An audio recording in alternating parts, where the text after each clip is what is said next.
Hi everybody. In this video I want to talk about how to create a simple spawner that you can use to create things like bullets, dart traps, spawn more NPCs, all kinds of stuff. So there's a few steps here. The first thing is to create a prefab of the object that we want to make copies of. So we'll create a prefab of the object. And then in our code, we'll use a function called instantiate to make copies of it.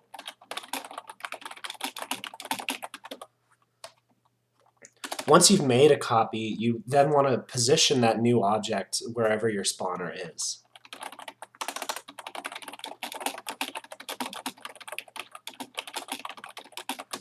And if you want to, say, aim it like it's a dart or an arrow or something, you would also do that here.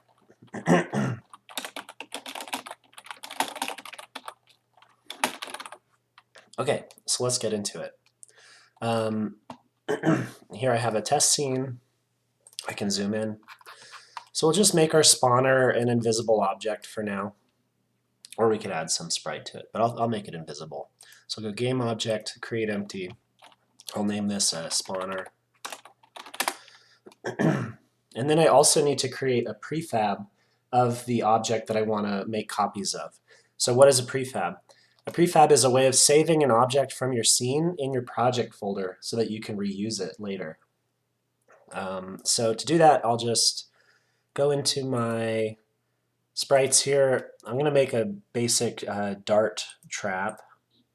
So I'll go into this roguelike items thing for now.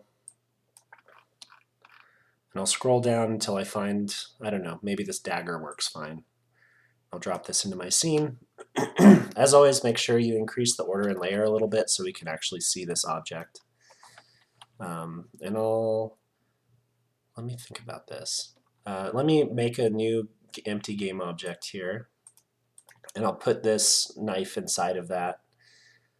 And then I'll just rotate it so it's facing up. And make sure it's centered in that object. So here's my dagger, I guess.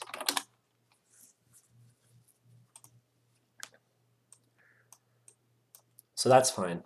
So to actually make a prefab out of this object, I need to click and drag it into my project folder. So go ahead and make a folder for prefabs. You can see I already have one here. And I'll click and drag this right here. So now it's easy for me to make perfect copies of this object just by dragging them out of my project folder. You could do this for your main character or for your NPCs as well. That's always a good idea.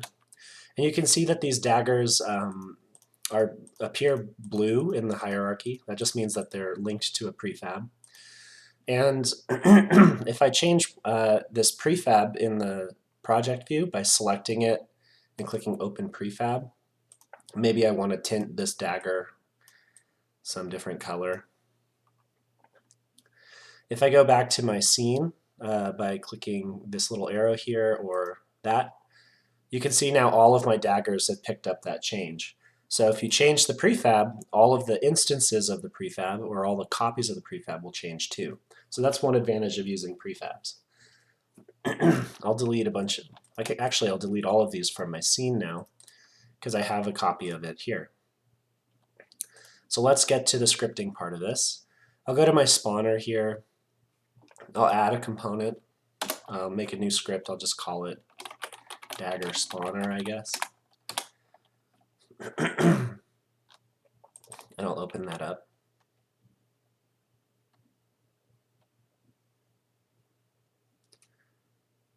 It'll take a moment. Okay. So the first thing that I need is a reference for that prefab so that this spawner knows what object it's going to make copies of. So I'll make a public game object variable and I'll call it dagger prefab.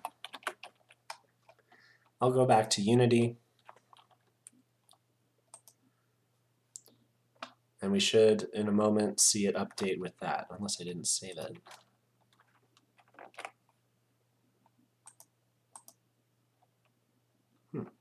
Why aren't you updating?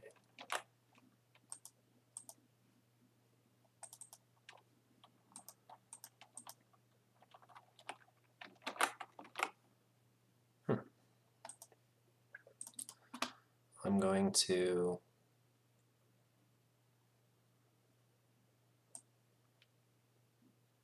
refresh this. I'm not sure why that's not working.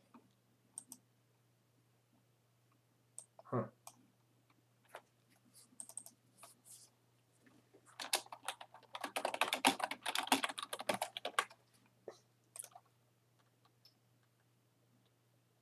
Okay. I'm not quite sure why that didn't update, but in any case, I can click and drag this dagger prefab from my project folder into this slot. You want to make sure you're not dragging objects from your scene into this slot, because if that object ever disappears or something, this will lose the reference. So just make sure you're dragging from your project panel into this slot here. Okay. Now, the function that we'll use to create a copy of our dagger is called instantiate. I'll just do it in the start function for now so we can see it working. I'll say instantiate dagger prefab, just like that. So this is going to just make a copy of this dagger and put it in our scene someplace.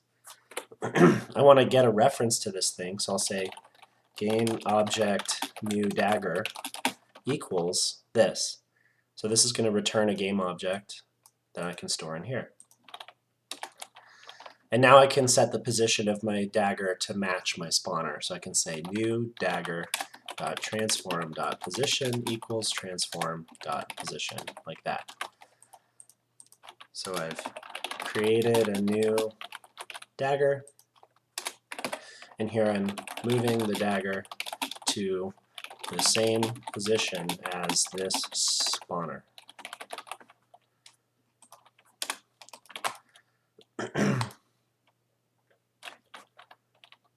So I'll come back here and hit play, and I should see a dagger appear right there where there wasn't one before. I've got some missing references in my displays here. Anyway, so you can make it keep placing new daggers by doing this in update. You could add a timer so that it only spawns them periodically. And you can add scripts to this prefab to make it move. So why don't we go ahead and do that. I'll find my dagger prefab and open it. And now I can add a component here. I'll say dagger move. So now this thing will fly out of the spawner. And I'll just move it along its up axis, this y axis here.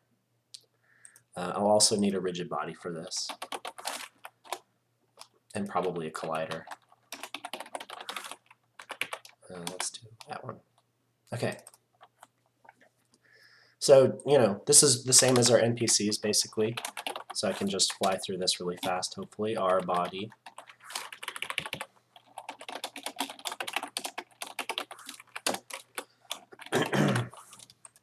And then in fixed update,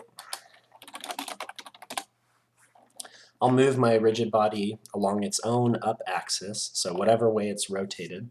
So I'll say vector 2 new position equals rbody.position plus transform.up. This is how we get the direction that this green arrow is pointing for our dagger. So if it's rotated and the green arrow is pointing somewhere else, it'll still move in the correct direction here. Plus transform.up. Although it doesn't seem to like this very much. Times time dot delta time times, I don't know, 5f. So this is complaining because I'm trying to add a vector 2 and a vector 3. So I'll see if this works. Transform.position. Okay, it likes that better. So this is a vector 3, this is a vector 3, we're adding them together. When we assign a vector 3 to a vector 2, it's going to just lop off the z, so it'll turn it into a vector 2, which is fine. And then I'll just say rbody.move position, new pose, like that.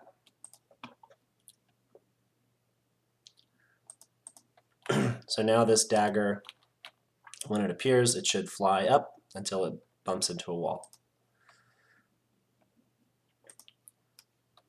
Now I'll make it so this spawner keeps spawning it. So I'll write my own little function to contain this spawn. So I'll just say void spawn dagger. And I can copy and paste this inside of this function. So now whenever I want to create a dagger, I can just write spawn dagger, and it'll do everything inside of this function. So let's create a simple timer here. I'll go float timer. I don't think this needs to be public. Inside of update, I can say if timer equals 0, we'll spawn the dagger. And then we'll set the timer to some value. I'll use that speed value, so that'll be the speed at which it's shooting daggers. Timer equals speed. Oops, here we go. And I'll say less than or equal to 0 here. And then outside of that thing, I'll say timer minus equals time dot delta time. So it's not ever guaranteed that this timer will equal 0 exactly. That's why I did less than or equal to 0 here. Okay, so we'll try this out. I'll have to go back here and make sure that my spawner has a speed value of greater than 0, so maybe 3.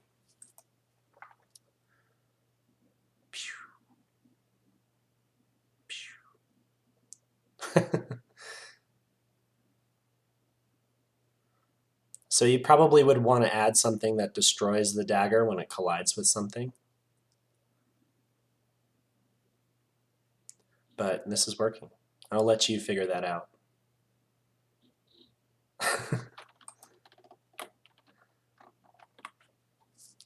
Some pretty interesting behaviors, though, all on its own. Cool. All right, that's it for this video.